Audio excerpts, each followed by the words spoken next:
I went through a spelunking phase when I was back in my early 20s, after reading about the lava caves in Oregon. This particular one was called the Lava River Cave. It starts with a 300-foot climb down an incline, half of which stairs is carved into the stone.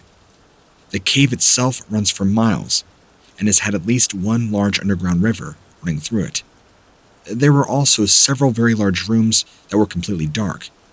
The only lights you carry are helmet-mounted flashlights, so when they go out, you are left in total darkness. I recall one time, when I was in on my own, climbing down the rope ladders over this large underground pool of water, when suddenly, my light goes out. I couldn't believe it. They knew I was coming and unplugged them before I got there. Just as I was about to climb out, another spelunker luckily showed up. He quickly replaces my cord and I'm on my way, again, down the dark tunnel. This is a spooky place and feels very haunted. The one room seems to have a huge stone table, probably 4 feet wide and 8 to 10 feet long. It looked something like where you would carve up a body or sacrifice somebody to the devil. There's also another small opening in the back of the cave that leads towards outside.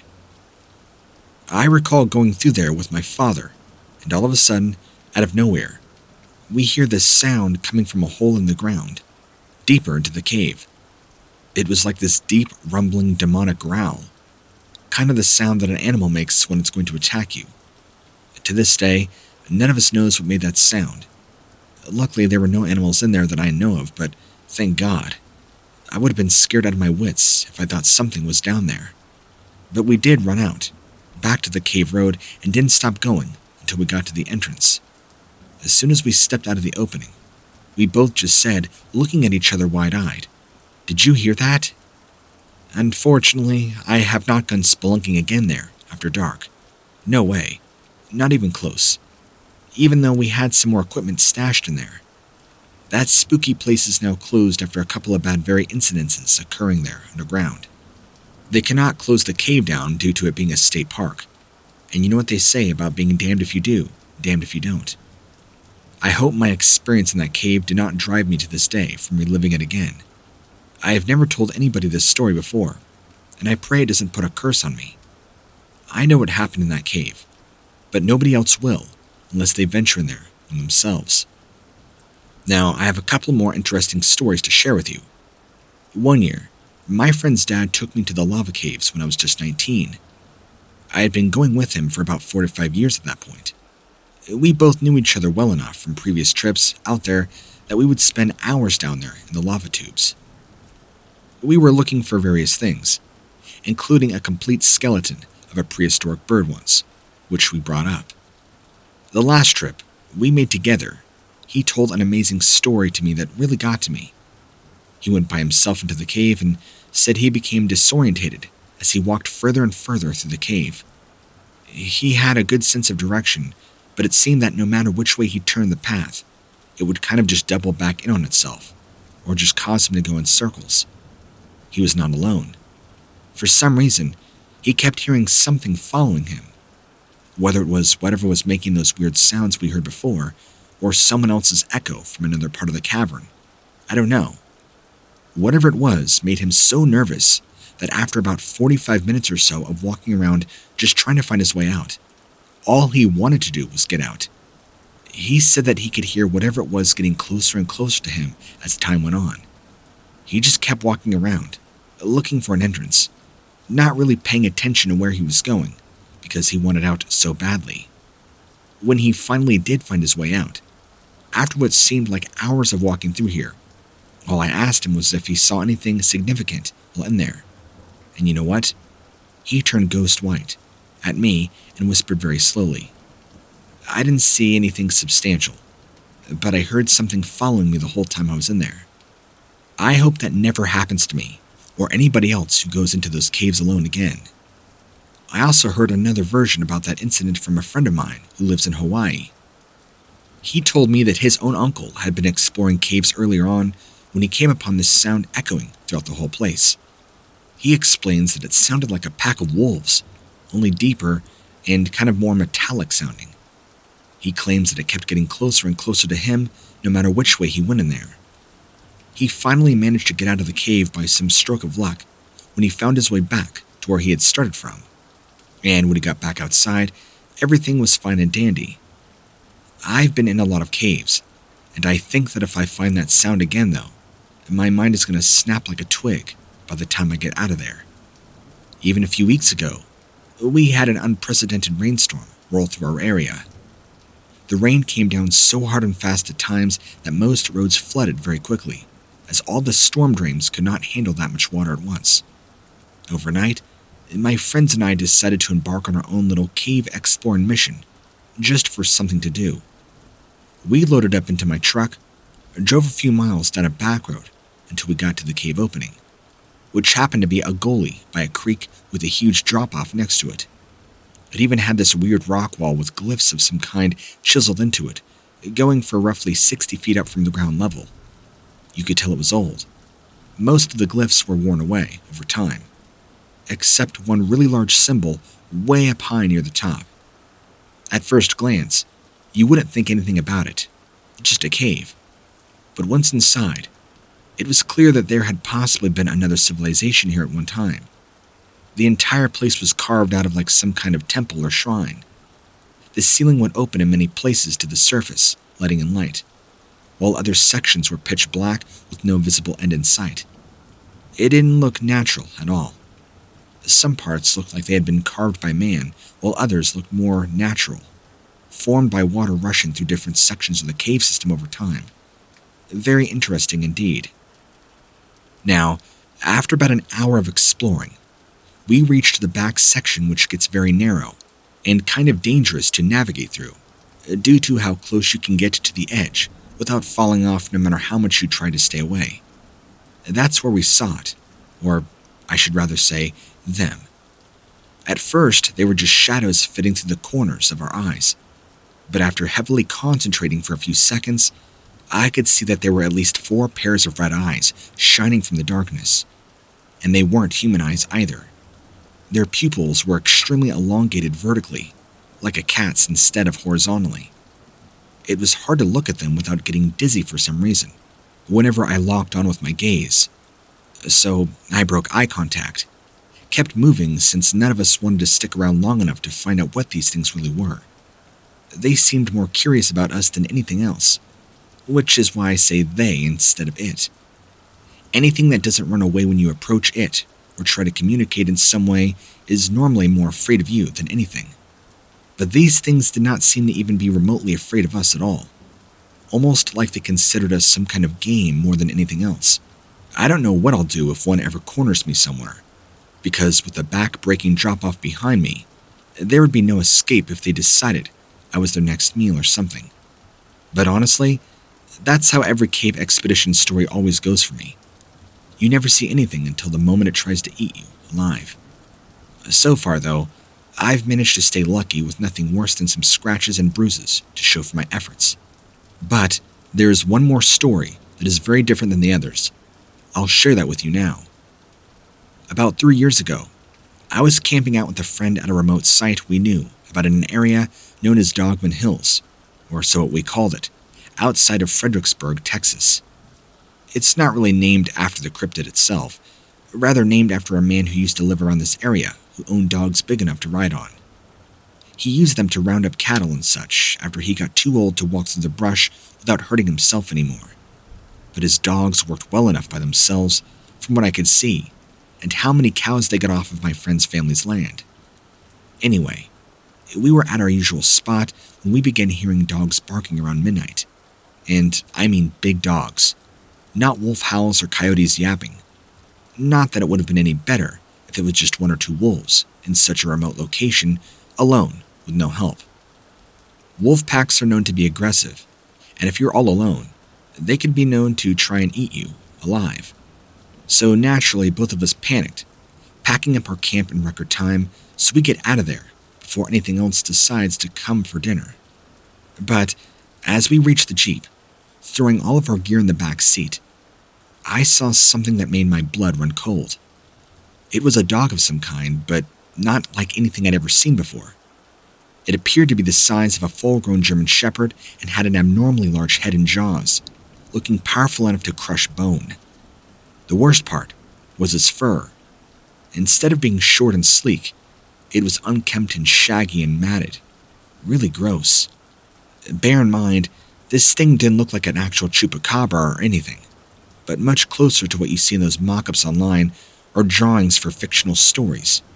So naturally, I'm terrified beyond belief at this point, thinking there's no way we're escaping with our lives if this thing is actually as dangerous as it appears. And then, something else caught my attention. Something off to the side that looked more humanoid, having such terrible features. I couldn't help but stare for a few moments. First of all, his head was disproportionately large, mostly bald with deep sunken-in eyes, and teeth that were crooked and rodent-like. He too had the same long, shaggy dog hair, but instead of fur, it was kind of matted down and greasy looking. On top of all of that, his skin was wrinkled and mangy and very leathery looking, even looking severely burned. And to top it all off, that thing made my blood freeze in place when he opened its mouth and grinned at me. I saw beyond a shadow of a doubt that instead of a full set of teeth, he had several rows of sharp yellowed fangs, like some kind of crazed animal. And this is where things get even more crazy. As soon as this thing locked eyes with me, it motioned to the dog with its head before both turned their attention back on us and began slowly approaching our Jeep. I'm not sure what came over me at this point, but some primal instinct kicked in, and all I could think about was getting away from these monsters as fast as I could. So, we both jumped into the Jeep. I kicked it into gear, not believing what I was seeing as these creatures that looked like something out of a bad horror movie began now chasing after our vehicle while yelping. As we're driving away, I look back in the rearview mirror, seeing them both up on their hind legs running next to us. They couldn't keep up for long and seemed to stop about a mile or two from where we left them. This experience was just too much for me psychologically, so I haven't been able to go back since. And given how freaky this world can get sometimes, you better believe these all were the most frightening things that has ever happened in my life. It's truly felt like something out of a bad dream, or, as I said, a horror movie. I'll never forget them as long as I live. I believe these things came from that large cavern on the property, but I can't prove that. I don't know exactly what to make of it, but I'm definitely going to be watching where I step from now on.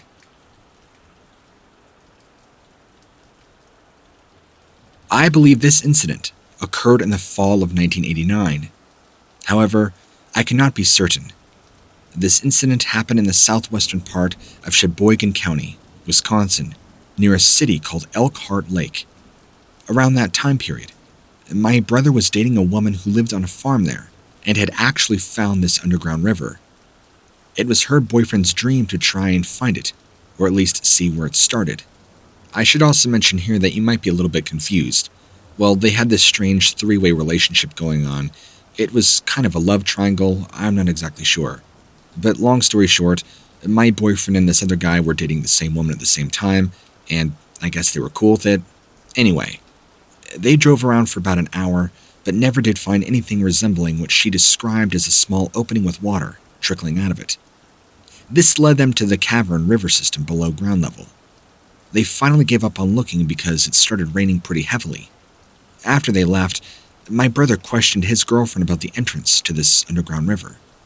She admitted that she had lied about it, and finding it, and making up the story. She was too embarrassed to tell him they didn't find it. Well, in the summer of 2012, I went back to visit family in Wisconsin, asked my brother if he would take me out there to look again, since I knew the general location from which they were searching for it. He agreed, but got lost on the way there. We never did find it. I kept going over what happened that day in 1989, with him and his friend, who also witnessed what we saw that night, as well as my own family members later on, when they moved back home to Minnesota. We all came to the same conclusion, that we saw a goblin, a creature of ancient mythology. This creature resembled a short man, covered in kind of dark, greasy skin, pointy ears and huge yellow eyes. We were all absolutely shocked and mystified by what we saw. It was such a short encounter, but it still gets to me when I think about it. because we never did find the entrance to that underground river, and therefore cannot provide any concrete evidence of what we saw. With that thing, she even stopped the van, and we just looked at each other, like, did we really see that?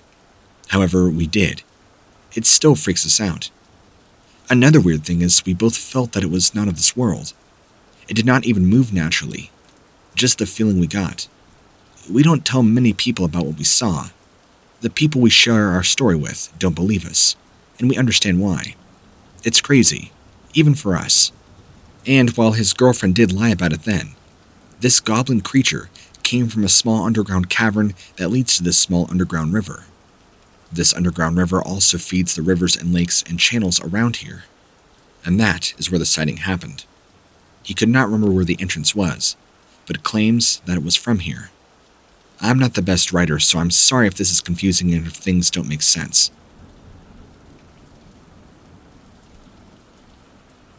Early summer of 1978. My brother Keith and I were caving near Huntsville, Alabama. We decided to camp at the night at a caving club-owned site just outside of town. We opted not to disturb any other campers as it was late. Keith set up his tent next to the van, and I crawled into the back seat of our vehicle without changing clothes or removing my shoes. The area we were at had a horseshoe-shaped rocky terrace that rose from around 50 feet to around 100 as it curved around behind 4 campsites, which were also protected by mature trees and thick brush. This way, daylight barely penetrated beyond where we were camping at. After some time passed, with no real unusual noise, because whatever sounds there might have been had ceased, I heard what sounded like coyotes on the opposite side of the valley. I began hearing their yips and howls more frequently, but they were not close to us. My brother was sleeping in his tent, on the opposite end of the van from where I was laying down. After 1 hour later, after again hearing what sounded like coyotes, I heard a loud bang against our van. A second or two later, there was another hit by something very heavy on the back wall right above my head. Not knowing if it might be an angry neighbor or hunting raccoons at night, hunting by vehicle headlights is illegal. My first reaction was to roll off my back and climb up into a crouched position so as not to be silhouetted against any windows for anyone trying to shoot a gun at me. I also felt it could be a bear, but there had been no noticeable noise of any kind from any animal walking around. I did have my headlamp with me, and I turned on to see what was going on outside the van. There were several more loud thumps, as if something very large was walking around the van, as all those hits came from different angles. Some seemed to land upon previously impacted surfaces that must have been hit by previous blows that failed to cause enough sound or movement of the van for me to hear them clearly. The whole time this was going on, Keith apparently slept through it all. He said he heard nothing until he woke up in the morning, covered in sweat. I made so much noise coming into the tent. One last thing I saw appeared to be a light color of white, like somebody wearing a ski mask. The head of this thing was shaped like a dog's, but it had human-like eyes and no visible hair on its head. It was kind of ape-like, but also kind of canine-ish, walking on 2 feet like we do. I could not see its hands due to where my headlamp was pointed and the way it was crouched over. Its torso seemed very flexible, not rigid like a human's, and there on 2 feet. It made me think more about an animal than anything else, with such uncanny movements as I saw displayed by something that stood around 6 feet or taller, on unpraised legs. It made its way around to the backside of our van. It never tried to open any doors or windows, but was obviously very interested in whatever that was making those noises. I have no idea what this thing wanted with us, if anything at all. I only know I was very glad that when it finally left, whatever place we were at, going back into the nearby woods, into the cave. Like my brother, I slept like a baby after that was over. The next morning, we discussed what we had heard and seen during that night. Neither of us could come up with a reasonable explanation for why such things happened, or even why may have caused them. We still don't know who or what may have been responsible for the strange events outside our tent that night, while we were at Harrison Cave. We do know for sure that something was there, and it was giving plenty of evidence to substantiate its physical presence around us, even if we could not see it right away. The next morning, we had discussed what we heard and seen during that night, but neither could really come up with anything. I would not go back into that part of the cave system again, especially after hearing about a sighting like this. I can't say there is any connection between those two events because I never saw anything in Huntsville before seeing this creature. This thing also looked much bigger than me, so I didn't want to find out how easily it could harm me if it wanted to. And I never went back to that part of the cave again, especially after this. Now, if you go up that hollow and stand in front of where my brother and I slept that night, you will see the entrance to Harrison Cave. It would be on your left if looking down from above and behind you. From ground level at its mouth, the entryway is over 50 feet high. You could drive right up to it within 10 or so feet where we were camped for the night. We were spelunking. We were not there for any kind of sightseeing or tourist purposes. As stated before, please don't bother stopping what remains of camp. It has been dismantled since. All this took place in 1989, and we had some great times while we were there, but nothing like what happened on that one particular night. I hope whoever reads this will think twice about going cave exploring by themselves or even with a buddy. Make sure you are never alone and have all the equipment you need to protect yourself. Keep a level head. If something very unusual happens while you're deep inside the cave, well, who knows what else can happen.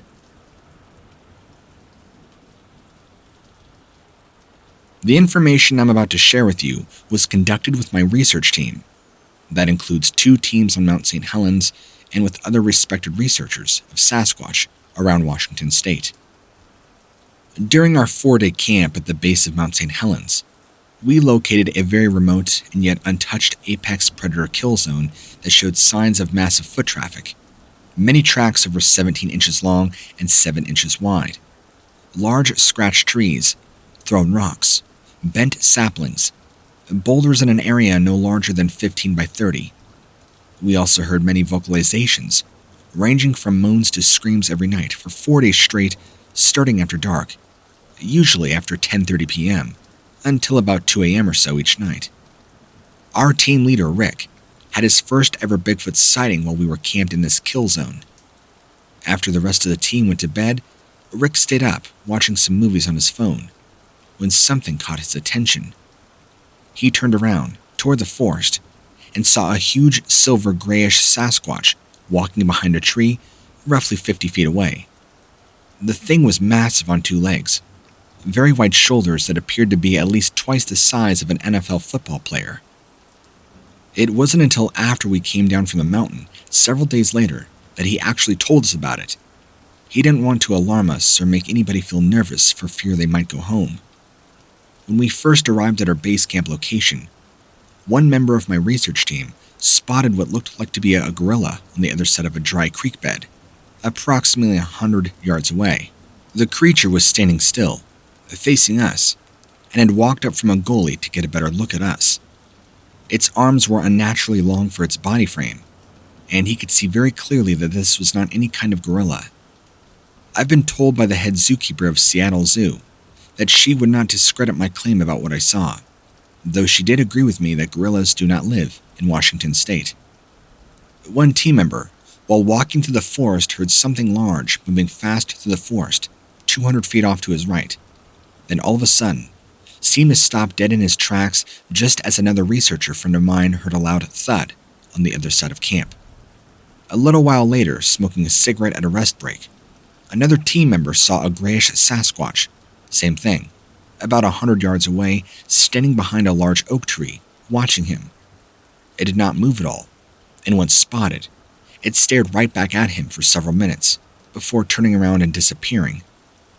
One of my research teams took some time to explore an abandoned cabin that was built near one of these kill zones using night vision goggles.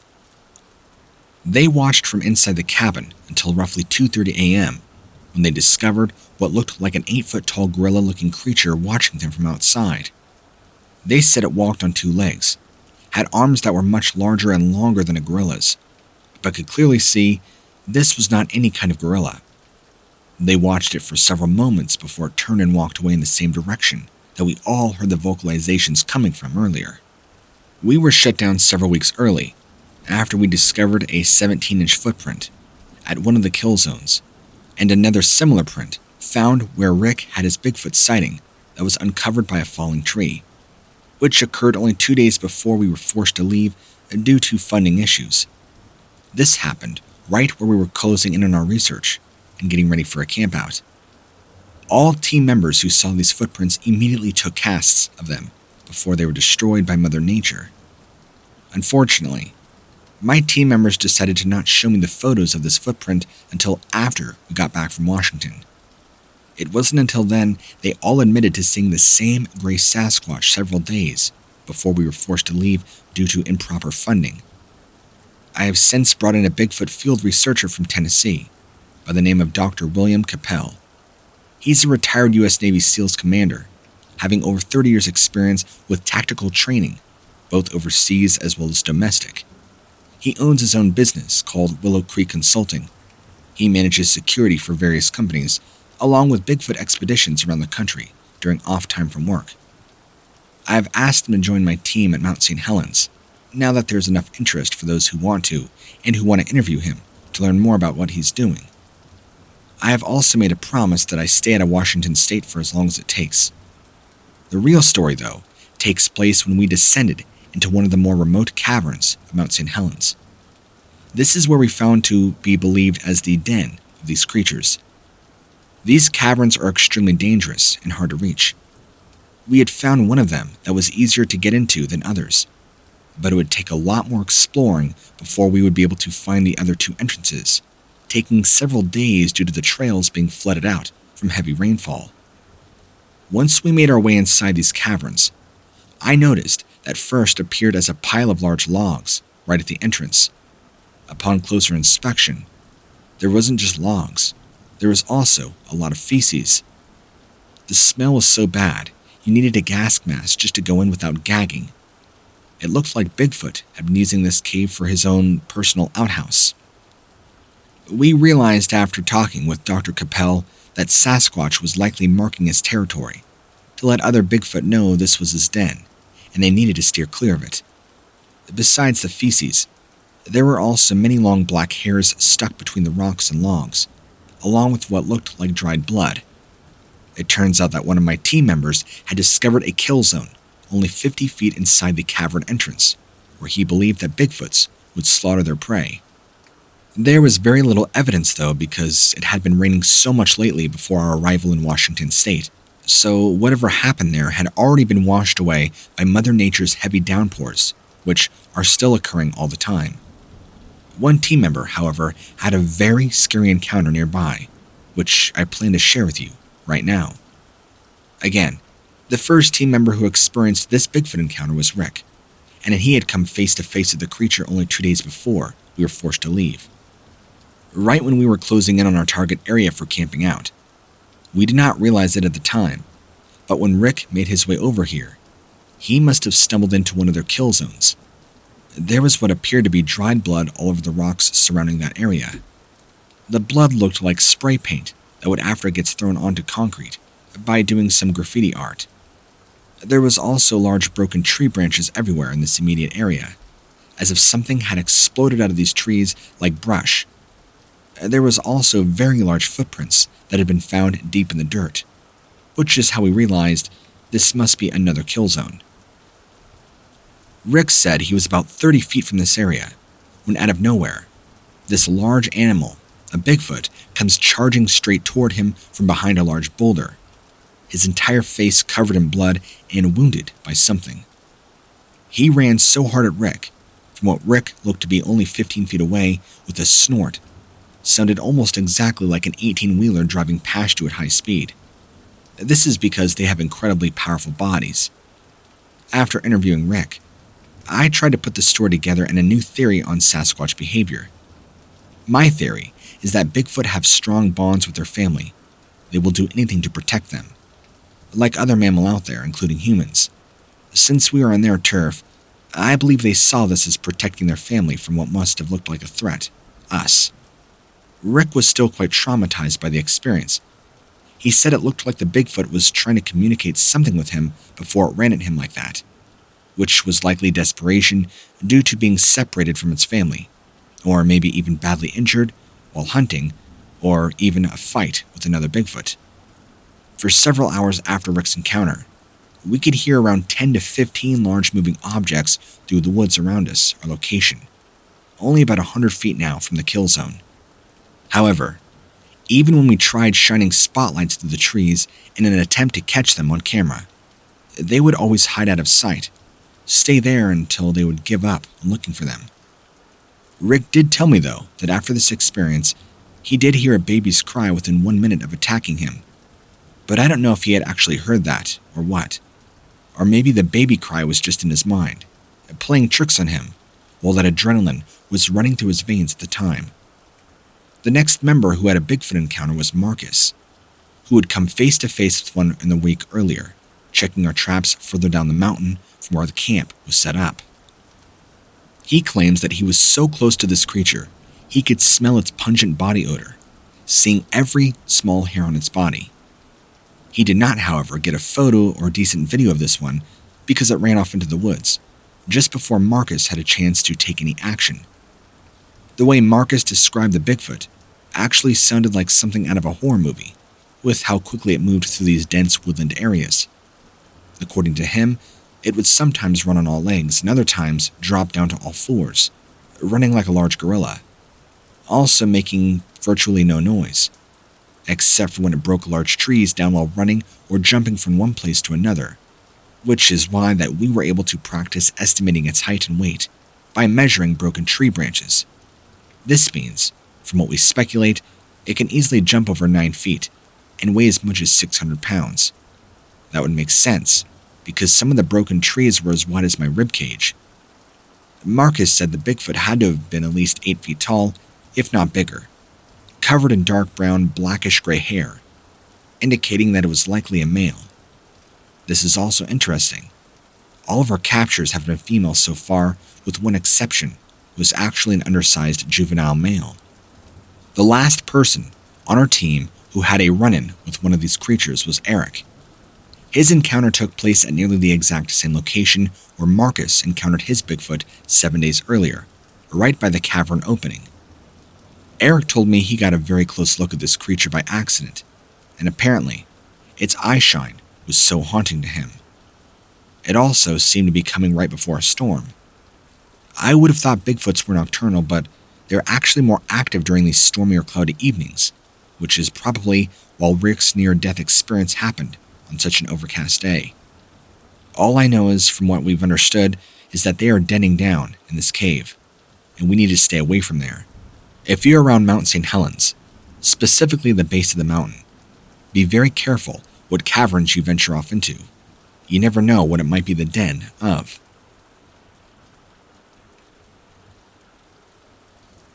Two friends of mine and myself were out on a caving expedition in 2017. We had found a cave that was not previously known to the public at this time. It is located on Pigeon Mountain, here in northwestern Georgia. This area had been well caved and explored for many years, and we were familiar with all the caves that we have discovered and explored. This cave just happened upon due to our knowledge and experience as cavers and explorers of this type of rough terrain.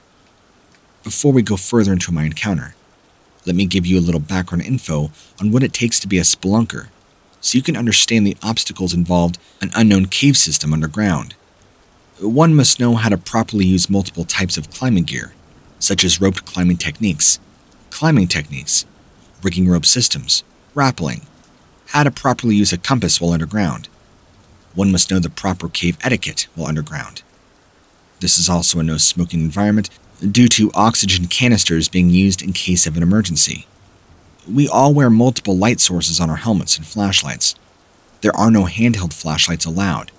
If you lose it, it could be hours or days before somebody finds you, depending on where you end up dropping it off into a pit, or potential drowning hazards from water flows in some areas. It also requires specific training for proper egress from said cave systems. We entered the aforementioned cave system at roughly 4 p.m. on a Saturday afternoon, without incident. exiting the same way we entered after a few hours, climbing through boulders and rocks and fallen trees in this cave. It was an easy entrance, and egress with no problems at all. There was a waterfall near the entrance to the cave system, where we got out for our drinking water from the day. We had to be out by dark, due to hunting season being in effect. When darkness fell, it fell quickly in the deep woods where this cave is hidden away. The main entrance of this cave system was located on private property, so we had to get permission to be where we were, where all the events I'm about to describe took place. So the two friends and I were exploring different areas in the back of this large maze of boulder rocks, full of narrow passages, while myself, being tired, decided not to explore any further, but stayed behind by myself until my friend returned. It was at this time I heard what I first thought sounded like gunshots, quite a distance away. They were not close, but it startled me. There should not have been any hunters nearby, due to the fact that we were on private property. No hunting was allowed. My friends returned shortly after hearing these noises, agreed they also heard them as well. We made our way back through the maze of passages to where my truck was parked, so we can turn in for the night, since it was getting later. As we approached the entrance, I noticed that I had left my rifle in my truck earlier when we set out into the caves for expedition. I told my friends before entering the cave system that I personally felt uneasy about going back in due to all the noises we had heard, and wanted to go back and get my rifle, just in case we were being stalked by a possible predator or even another poacher. We entered the cave system again, though the same entrance where I left my truck parked. It was at this time that all hell broke loose.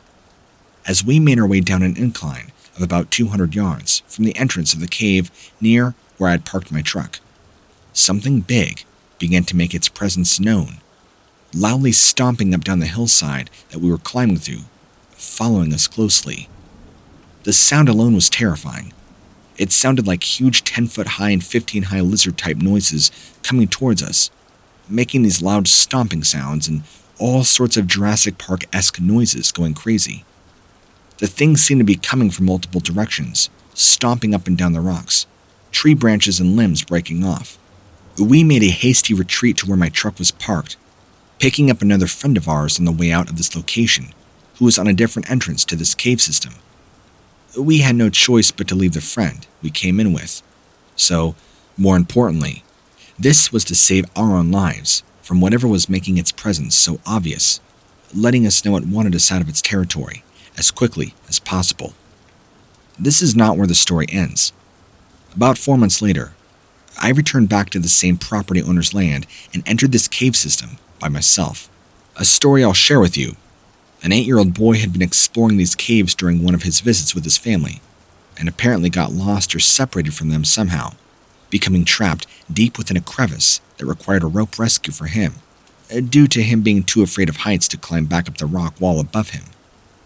One of his shoes and a piece of shirt were found at about 300 feet, inside the narrow crevice that he was trapped in by family members. They were searching for him after dark, due to not being able to find him earlier during daylight hours.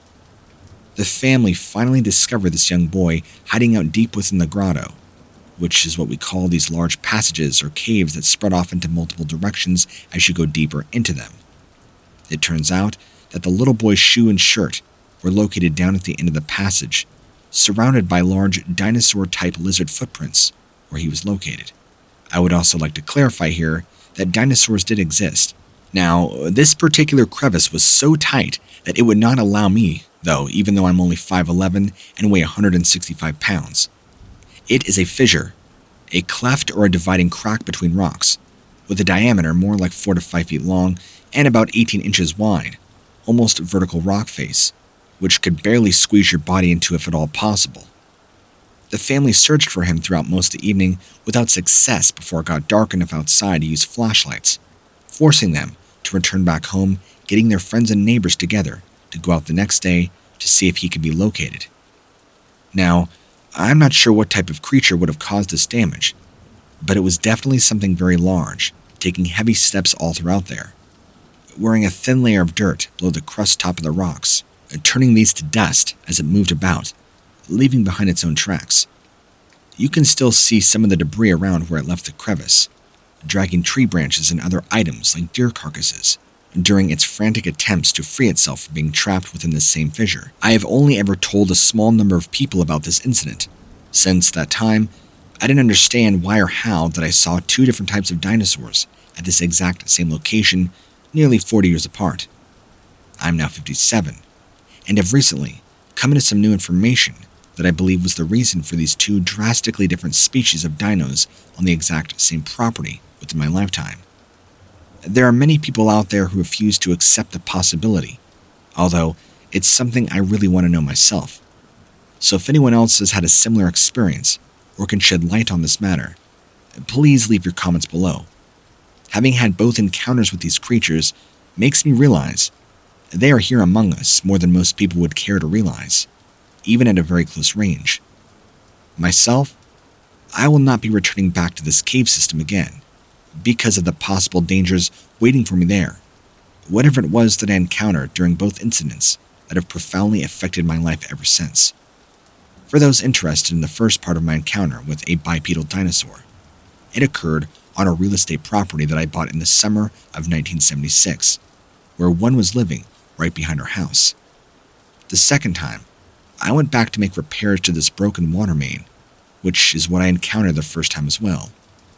This crevice runs from the ground up about 160 feet high, located within a very large grotto system, including many types of passages going off in all sorts of directions, forcing you to crawl just to get through them. There are no trails or anything there, so it's easy to get turned around once you get past a certain point inside, though I'd been there before, which is why I got lost both times. I guess I didn't know it enough. It was toward the back of the fissure, where I see these two very large and tall reptilian-type creatures watching me from a hole they had dug out of the cave wall, possibly with their claws. I'm not sure. The rocks they left behind were large, and were many places you could see them piled up in front of the hole, like something big had dragged it away to use elsewhere. They did not seem overly aggressive, but more curious than anything else. I was fortunately able to slip by them without any problem. If they had been hostile, they would have done something more drastic besides just standing there observing what I was doing. I do not believe these were dinosaurs or raptors for that matter. They didn't look just like that. They looked more humanoid. Larger heads with very wide shoulders, far more intelligent looking than I have ever seen in any reptile. Although I myself was quite frightened at first, I really wanted to see what they looked like. I can't really give you a proper explanation for all these things that have happened to me.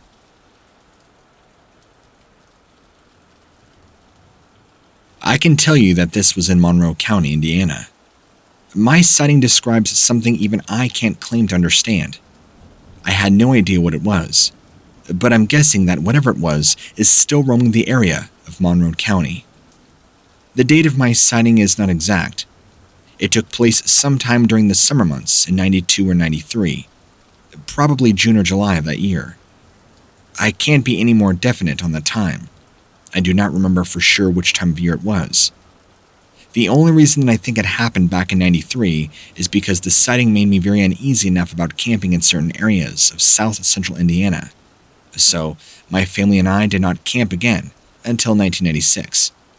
Also, there were some weird things happening around our house later that year, along with other strange incidents throughout 94 to 95 that made me decide to move out of the state.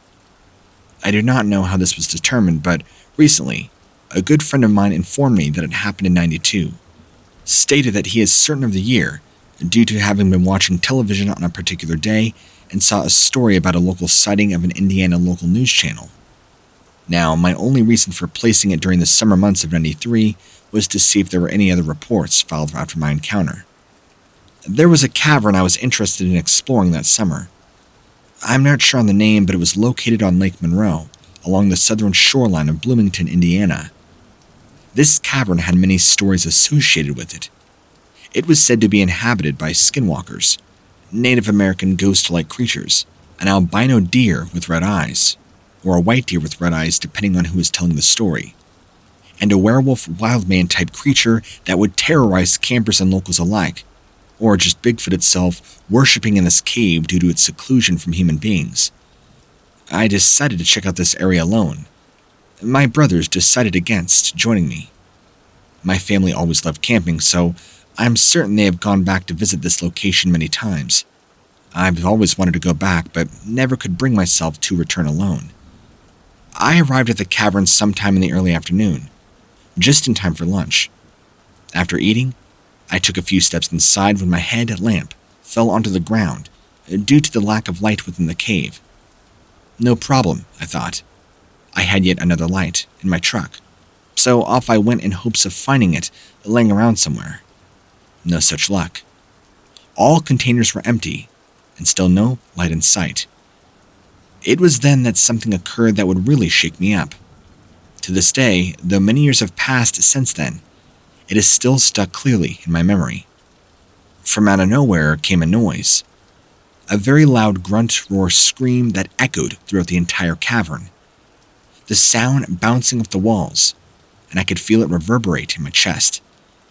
It wasn't coming from behind me, so I ran to the entrance of the cavern full speed ahead without any regard for myself or what was around me.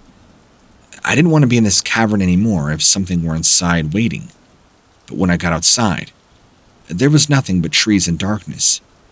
Back into the cave I went, with nerves of steel, even though something happened. At least now I had light. This time once again, a loud roar, grunt, scream that shook everything. And another dash toward the outside occurred, but this time, anything might have been near and didn't make its presence known. I looked around outside briefly, and returned to the cavern for a third time, now with less trepidation because I was now not worried as about being alone in the darkness of the cave. Lighting up my surroundings became an adventure, since whatever had roared at me twice before was now aware I was back inside. The only reason it would have known this is whatever made those screams were watching my whereabouts, or could see in some way. I'm certain of this now, even though it is conjecture on my part, based on assumptions which were not confirmed until later in my life unexpectedly. But due to my own fears at this moment, these thoughts never crossed my mind until years later. The fourth time into that cave brought on the feeling of dread. I was in an area that would take me time to get out of, just in case whatever was in this area wasn't friendly. I wanted to be out of this cave ASAP. During the climb down into this area, which is very awkward without using your hands, but instead using your feet for friction against wet rock surfaces and gripping with your toes, something flew past my face so fast it nearly took my head off. I'll never forget this event as long as I live. When it happened, I thought for sure death had come along and taken me. All these flashing thoughts went through my mind. What if you die here? Will anyone find you? How will they identify your body? Who will tell your wife how you died? Who will tell your family? Etc. Once I was safe from falling on my head, I realized whatever had just rushed past me had not killed me, and a huge sigh of relief accompanied by a minute of sheer panic causing my guts to cramp up. The latter feeling lasted for a minute or two, but the exclamation of joy did not last long.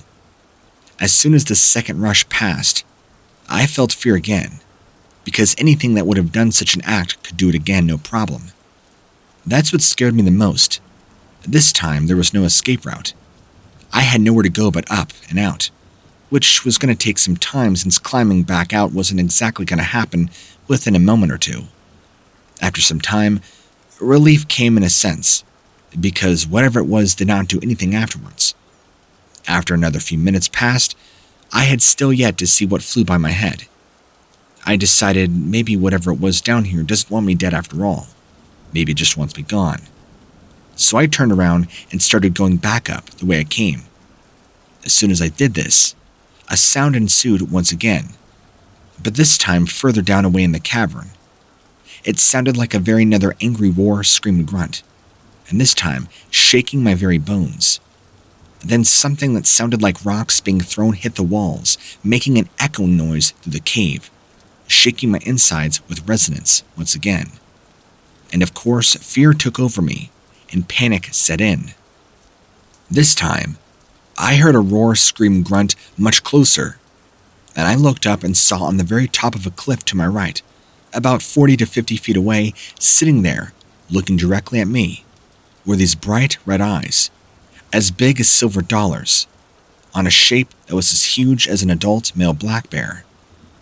At first, I didn't know what this thing was, and it wasn't until later, after reading some brochures from some caves out west where they were explored, described exactly what I had seen. It was a brochure about cryptids, but in this moment, all I could comprehend is whatever I was looking at was nothing like the Berenstain Bears. Nothing more crossed my mind. The only reason I thought it might be something other than an animal was because its shape alone, and the way it was watching me. At this moment, the creature just stared at me. It didn't move or show any signs of being fazed by my mere existence or presence in the cave. Once it stood up very slowly on two legs. It seemed like it took hours, but was probably in reality only a couple of minutes. I was so fearful and got ready to start climbing out the cave again, when suddenly, whatever it was leapt off the cliff, disappearing from sight. I felt relief, mainly due to whatever it was didn't attack me, nor did anything after seeing me either. The relief, of course, was short-lived though, because what I noticed next made the relief feeling vanish. Right where the creature had sat staring at me, there were two huge footprints in the wet mud. One was for its right foot, and the one was for its left foot. They were very wide at the top, but tapered towards the toes. The bottom of each footprint seemed to have claws that stuck out sideways about an inch or so, making imprints in the soft mud. After getting a good look at these, I got my gear together as quickly as I could and headed straight up to the mouth of the cave, climbing all the way out. By this time, it was already after dark. I'm guessing around 7 p.m. So, once I reached ground level, it was just pitch black outside. Very strange since it was only the beginning of June. I knew there wasn't anybody else in the area to help me look for this creature, so I had no choice but to make my way back to the truck by memory. I got out of there as quickly as I could, and once back in my truck, I drove home, careful not to speed or get into an accident, since I knew how strange it would look if anybody had pulled me over, driving without lights. Once getting home, I told my friends about what had happened the next day, when they were up in their turn exploring. They didn't believe me, even though they saw two what seemed to be claw marks on one of our climbs, right near the cave. But still, none of them really believed me, so they decided to go back in and see for themselves. Unfortunately, what happened next stopped any further caving expeditions with these guys. We hadn't planned on going back in that cave anytime soon, but one late night, just goofing off my house, I got the urge again and wanted to go caving. So, calling up two of my mates, we headed out once again to check this cave, even though I'd already dealt with what I just did. Now, it was nearly dark when we arrived at the entrance, which is when I realized how much more apprehensive I was walking up towards it. But still, nothing prepared me for what awaited us. I told them I'd go first, walking past me through the brush that blocked our path into the cave. I stood there watching him carefully, looking around for oncoming threats, when suddenly my friend screamed at the top of his lungs. What happened next was nothing short of a nightmare. We sprinted back to the truck and drove off, not wanting to stay in that area, even though it was now broad daylight. The rest of our trip, we went to different places, but not where we had planned to go, and never again did we ever talk about caving. It seemed like we all shared the same unspoken agreement without having to say much of anything out loud. We all saw the same large creature. My biggest question is, what are these things? Were they some kind of new animal, or did they evolve over time? Are they Bigfoots, or are they something else? Maybe they are intelligent cave-dwelling beings. I know for a fact there will be skeptics who will say I'm lying or were simply hallucinating at the time, but based on what my friends saw too, I know for sure that whatever we were dealing with was real. But to this day, it still remains a mystery as to what they are and their true intentions. But all I know is I don't go spelunking anymore. There are too many unknown things living within those caverns.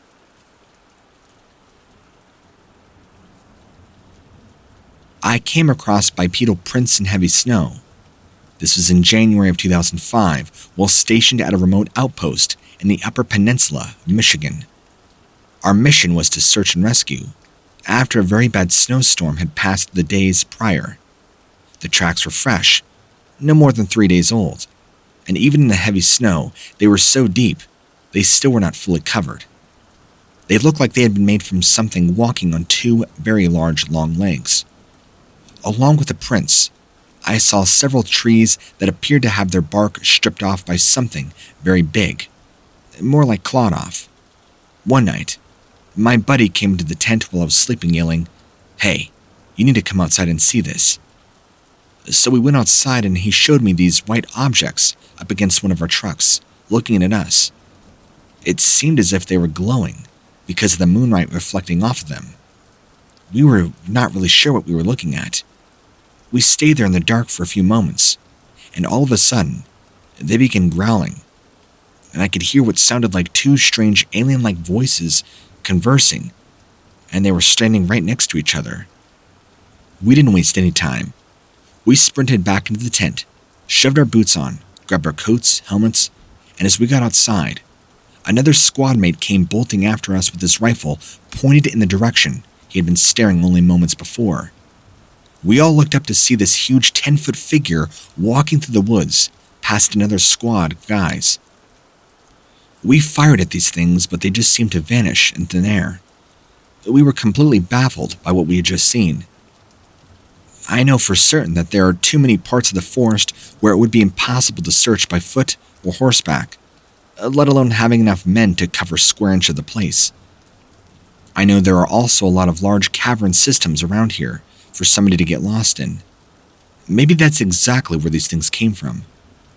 I believe that this particular info is too deep and dark for the common person to deal with.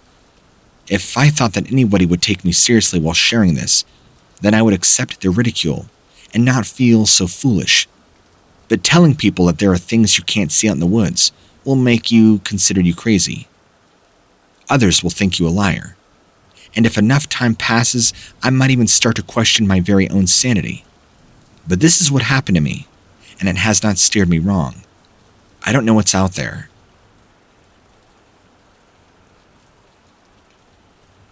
Me and a group of friends were hiking the infamous Mammoth Caves. They are actually the largest cave system in the United States, situated right here in Kentucky. This was back in 2009 or 2010. I was roughly 19 years old at the time, and this is something that has haunted me since it happened.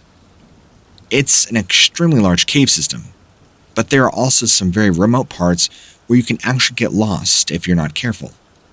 Now, there are also several entrances to the Mammoth Caves, but we went through in one of the more difficult ones, known as Fat Man's Misery, which involved crawling down an almost vertical hole, roughly 70 feet high, then having to squeeze into a pretty tight tunnel for quite some way before finally reaching the bottom of that first drop.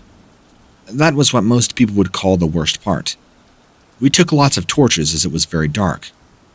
The group I was with were all pretty experienced cavers. We knew what to expect from the place. There was myself, my best friend, his girlfriend, another girl that I vaguely knew from school, and a couple of people who were friends with her. The other two guys went down first into Fat Man's Misery, then signaled for us girls to follow.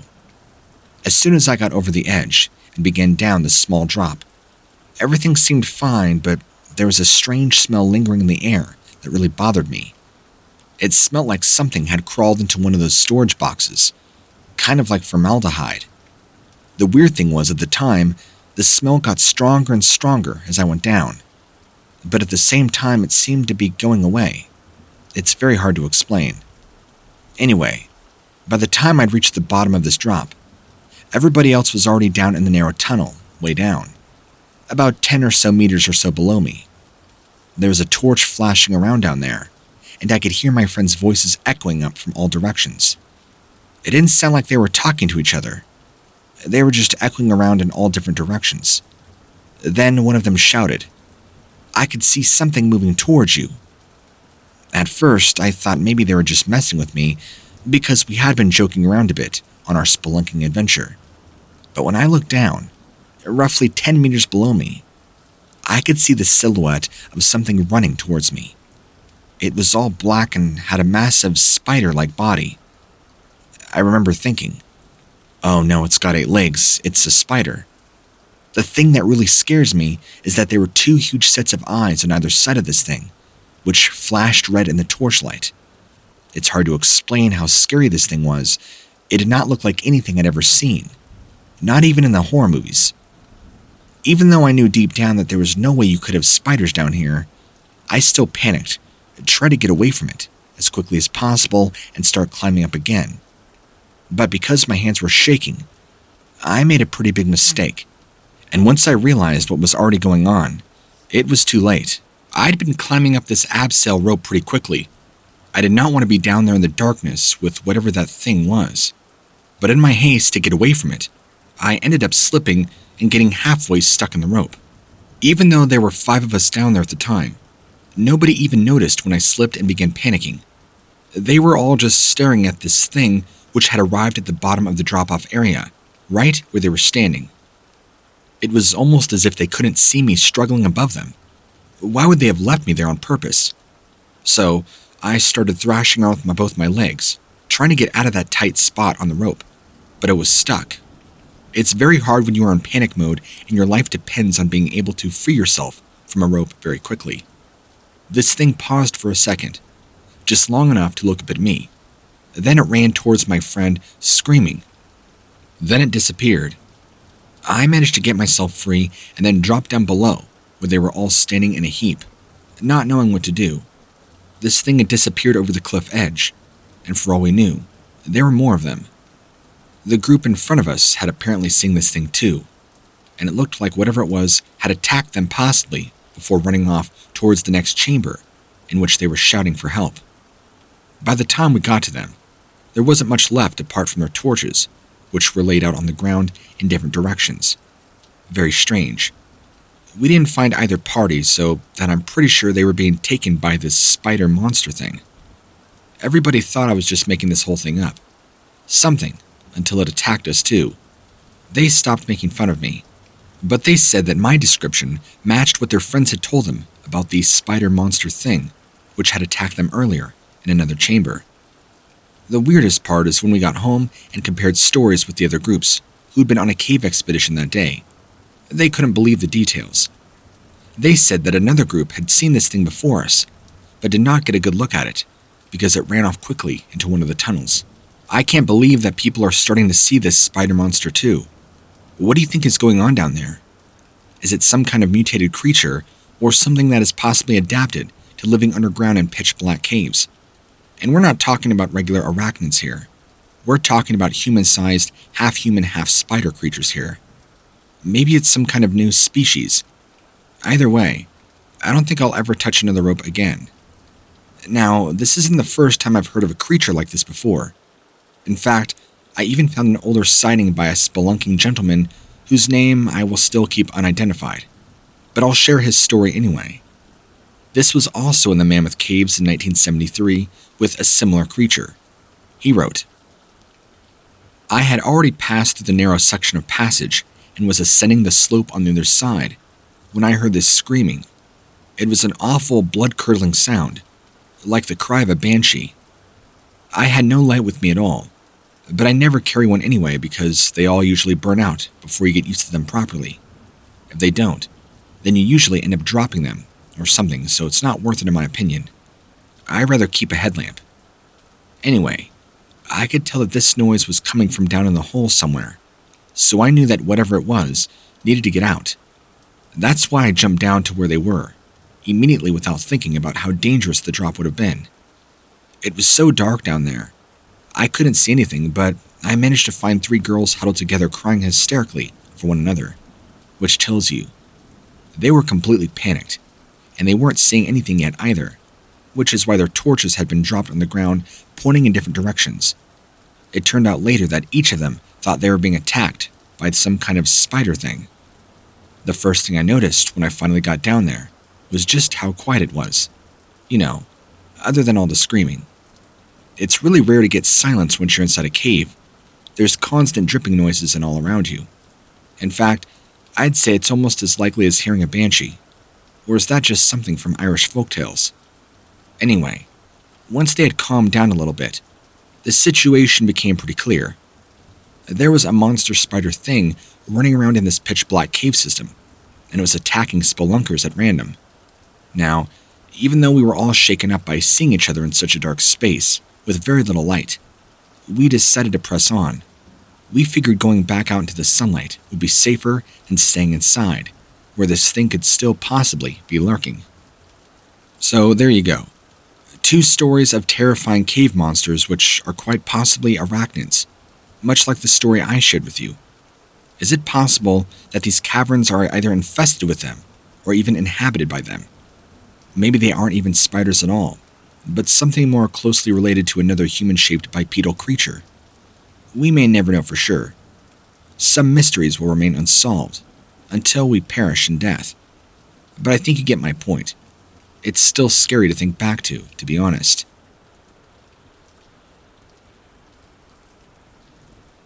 It's been almost 20 years since this happened, and I still think about it. It was 2003, and I was traversing uncharted cave systems in the Sonoran Desert. A bit of background info on me first.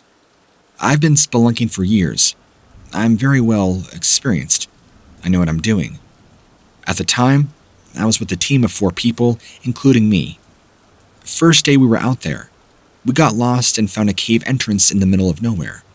We passed through it and realized this cave just goes on forever. So we took a vote whether or not to keep going. All but me said no. We had no idea what we would encounter, and the fact that we would run into this demon from the pits of earth. We started going deeper and deeper. Eventually, we found a colossal-sized cavern, which had a river running through the middle of it. We saw some really cool rock formations on the other side, so we got a closer look. As I was just about to hop over the water on the other side, I heard one of my buddies screaming from across the cavern. It was him and another buddy of ours. They were both backing away from something at an extremely fast pace. As they ran past me, I turned around and saw this truly hideous creature standing where they were just a few seconds prior. This thing looked like a gargoyle from hell, with spear-like horns on top of its head and long claws on its hands that could easily tear you to shreds. It stared at me with these piercing yellow eyes. I was paralyzed in fear. I couldn't look away. It began to sprint towards me, so I grabbed my flashlight and held it like a weapon, ready to strike the hideous thing if it came within arm's reach. As soon as it got close enough, it stopped dead in its tracks about 5 feet away from me, just standing perfectly still for what seemed like an eternity. Then, all of a sudden, it turned around and looked down into the water. After that, something happened that I'll never forget. It dove headfirst, straight into the water. I wanted to run up onto the shore as fast as I could and escape, but I couldn't move. After a few minutes, it came back up. This creature reached out, grabbed one of my teammates, and dragged them down into the water with this thing. The creature submerged, and as well as my friend. I never felt more fear in my entire life than I did in that moment, watching this thing, taking my friend, and disappearing underneath the water. Without more hesitation, we fled the cavern, making our way all the way back to the entrance, immediately alerting the police. Unfortunately, there was not much they could do. I never went spelunking again after this. This was terrifying, and I don't plan on going back anytime soon.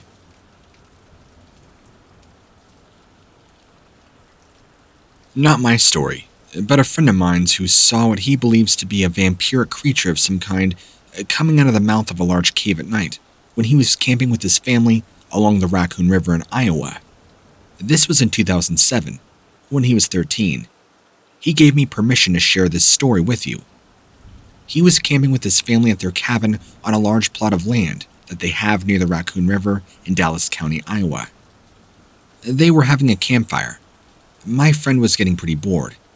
His cousins had already gone to bed, and his parents were talking about something other, so when he got up and went into the woods, just beyond where the firelight ended, the area you need to go through to get to the rest of the property is pretty dense, but not too terribly thick, because you can still see fairly well.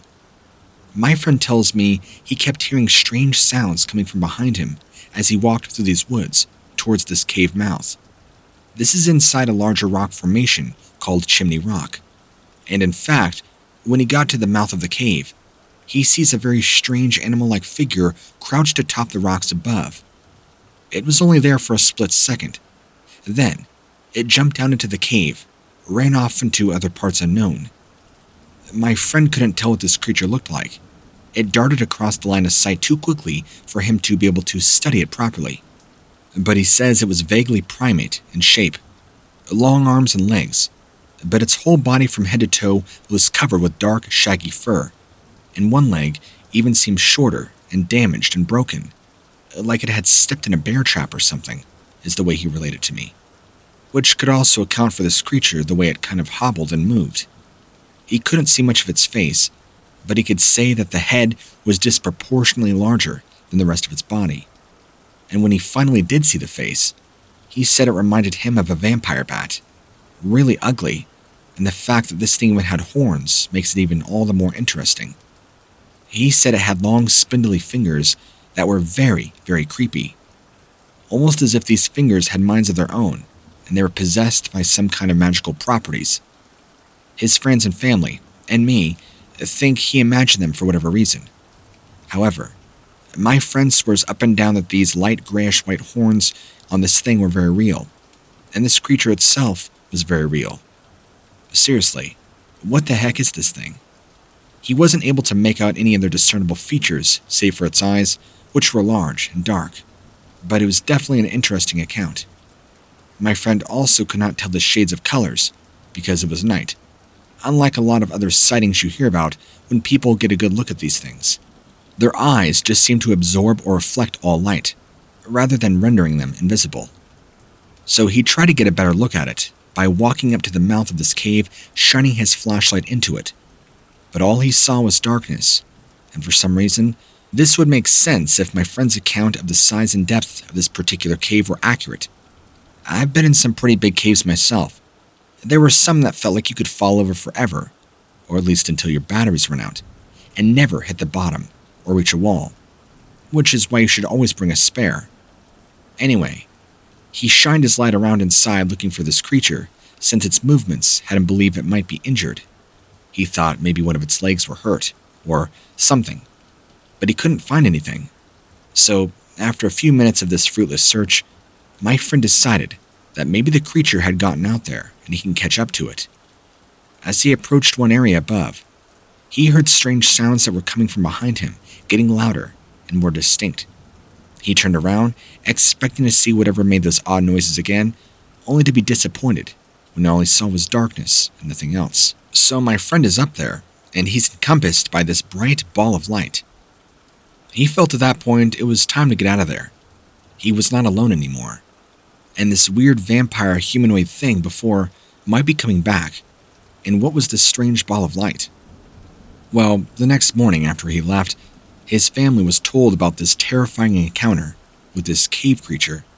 The very next morning, my friend told his family about his terrifying encounter with a dark cave monster and the way it looked, although they didn't believe him at first, which is completely understandable since I probably wouldn't believe him either.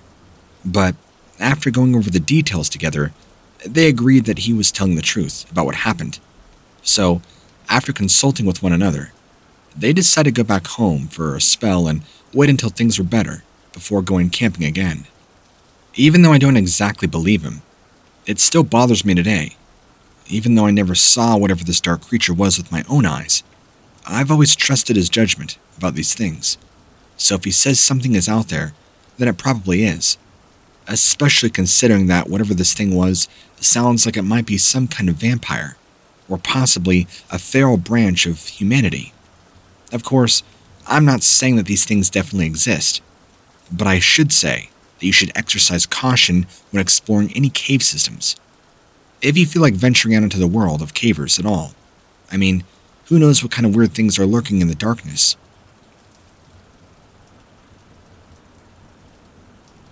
Before I tell my story, let me give you a little bit about me.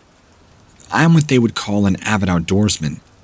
served in the U.S. Army for 5 years, grew up in the woods, worked with the hunting guide service for the state of Minnesota, Ohio, and Idaho for several years. I've spent my life hunting, fishing, hiking, and camping. I will say this: never did I expect to be so terrified like I was this day when I encountered whatever I did. I read a lot of Bigfoot stories from all over, and have done so for years. The area I live in along the Mississippi River is what you would call a Sasquatch hotspot. There's been many reports here throughout the years, which I've always taken with a grain of salt, until I had my very own experience. Now, that being said, let me tell you what happened to me on this day, in December of 2002. I was camping out, near where my property is at, right off the Mississippi River on an island named Kramer's Island here in La Crosse, Wisconsin. This is where I grew up, and currently still reside today. Me and 3 buddies planned to camp out there during these cold winter months, when one by one, they called me to say they could not make it. Well, I thought, what the heck, I'll go camping all by myself. I used to hunt down at the Mississippi River every year back in my early years, but today was about fishing, catching up on reading some good books. My old yellow lab Maverick tags along with me whenever he can.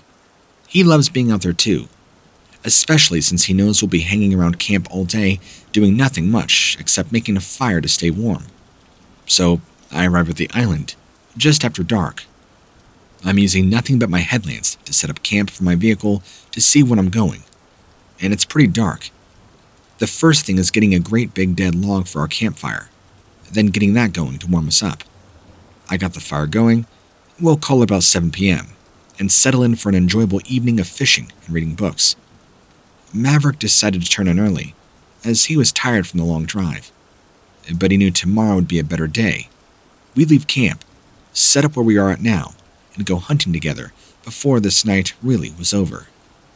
Before turning myself in, I took my .357 revolver with me outside our tent, just taking extra precautions to take out the garbage like I always do. Located a few feet away from where I'm parked, right on the other side of some trees beside my truck. At one moment, while walking back, I heard a very loud roar come from a short distance away, across a large field behind where my truck was parked. The sound didn't frighten me or anything, though I knew it had to be some kind of animal. I figure now that it's been at least an hour since Maverick and I went to bed, as we were up pretty late before crawling into our sleeping bags inside the tent. Now that being said, all this time while sitting around the campfire outside the tent reading my book, there were no abnormal sounds going on around us, which is something quite unusual for this area. Both myself and Maverick have heard all kinds of things going on in these parts, especially over the past years when we've been out hunting and camping. So I'm laying there in my sleeping bag inside the tent. Maverick is right beside me, just listening to the sound of the river as it glides by our camp, maybe 100 feet from where we're at. And suddenly, we heard a very loud splash coming from just behind us. We're both looking back there now, trying to figure out what could have made such a large splash like that. It sounded as if something heavy had hit the water. We looked for quite some time, trying to see through these pitch black woods, but nothing unusual could be seen. We gave up on trying to see anything, laying there quietly for several minutes before yet another noise came from beyond our camp, roughly 30 yards away, then stopped. It was a very loud noise, much different from the first one, which drew our attention to where it came from in the water. And this time, we heard a very strange crunching sound coming from a short distance away behind some trees. Maverick got up immediately, something he does when he hears something go bump in the night. His ears are just too darn good for him at times. We both were hoping that whatever made that second noise would show itself, so we could identify what's been going on around us this late evening. There was nothing.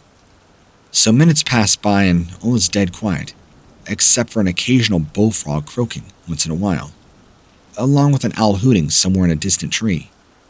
But everything is very still around us, and the air was quite cool for this time of year. I'm laying there, listening to hear if anything will make a sound again. About 45 minutes pass by and nothing else has happened, so we turn in. I myself didn't go to sleep until well after 2 a.m.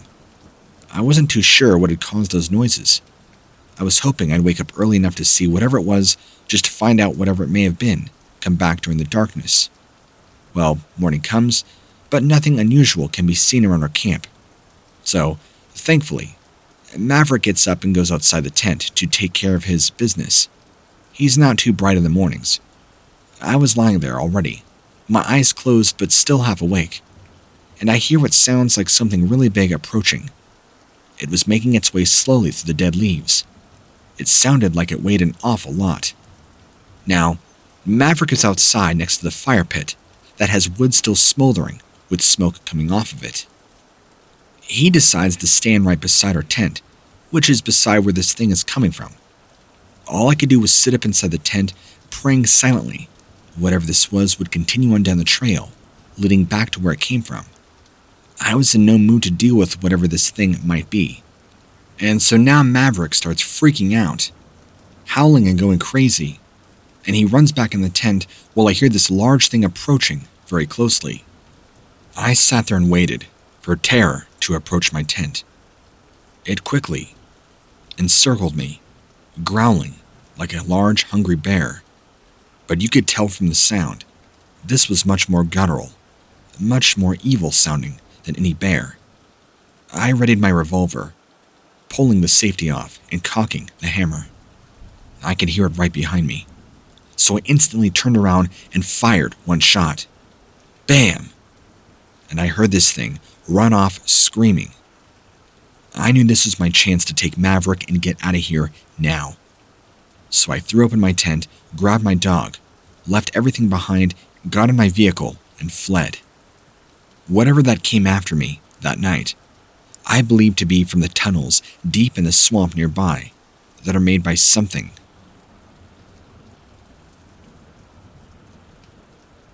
Hi there. You can call me Matthew. I'm an amateur paranormal researcher, but I usually just focus on collecting stories from eyewitnesses. Now, it's taken me quite a while to gather all these, and I hope you can appreciate the accounts that these eyewitnesses have to share with me. Feel free to read them on your channel too, just mention my name. Before I list them, these are all from experienced cavers, explorers, hikers, and spelunkers alike who've witnessed and seen some strange beings deep in the bowels of the earth that they can't explain. Enjoy. Edna, a middle-aged man from the UK, was over here visiting the United States back in 2014. He had an encounter down in a cave while hiking with friends that would change his perspective on life. He told me this. We were exploring this cave. We know it goes deep, really deep. No one has ever managed to get the measurements to tell us either way. But what was weird was that it got so much hotter as we went down, deeper and deeper. I know it sounds crazy, but the humidity levels were through the roof. It's not something you'd expect in a cave. Certainly not in a cold cave like this one. So anyway, I'm looking at my friend who is holding up to the rope when he just falls over into the water. I run over to him, pull him out. He was exhausted and couldn't really breathe. But what I could see is this: he was bleeding from his eyes, bleeding like he had been crying, which made it worse. He were badly burned too. What happened next was even more weird. We went back up, called for help. By the time we got to the hospital hours later, his eyes had completely healed over, even though what had happened was he had fell in acid. Edna then gave me all the information about going into great detail about how these strange creatures came out of the underground river below the entrance of this cave, how they were long and black with crocodilian features. He said he'd never heard of a creature before, but it looked like what many people believed to be a cave crocodile, an animal thought to be extinct for a long time. Jinja is another man, middle-aged, who hails from the US. He was on vacation back in 2015 when he went spelunking with his friend around Texas. However, something happened down inside those caves that convinced him, once again, not everything can be explained away by science or reason. Jinja told me, we walked for about 5 hours, until we found the right caverns.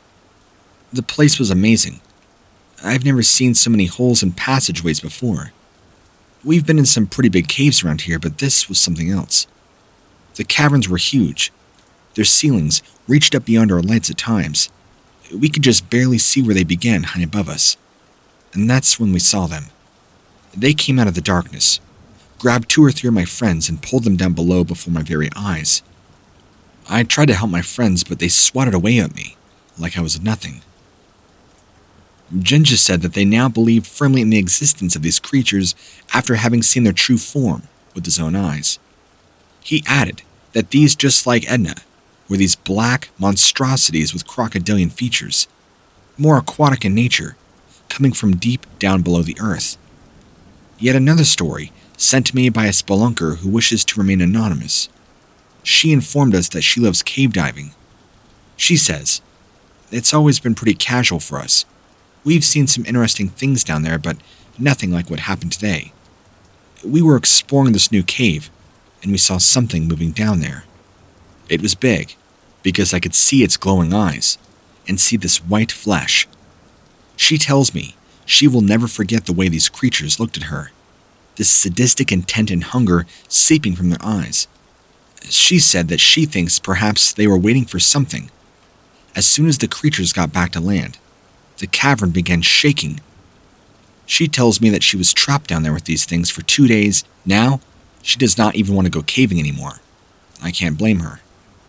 Clay, an older gentleman who was spelunking in the state of Kentucky for over 40 years, described a creature he saw in a cave network there. "One day, while I was caving with a friend of mine, we were exploring the second to lowest level of this particular cave system. It was quite large and dark down there, but our headlamps cut through darkness quite well. On this day, though, there were no bats at all. Not one single bat hung from the ceiling. We had already made it quite far into this deepest chamber when we came across an area with very small passages splitting off in several directions, almost like tributaries flowing away from a river. We both looked down one crack that seemed more narrow than any of the others before continuing on further. After about 30 minutes of crawling on our hands and knees, we saw a small opening up ahead.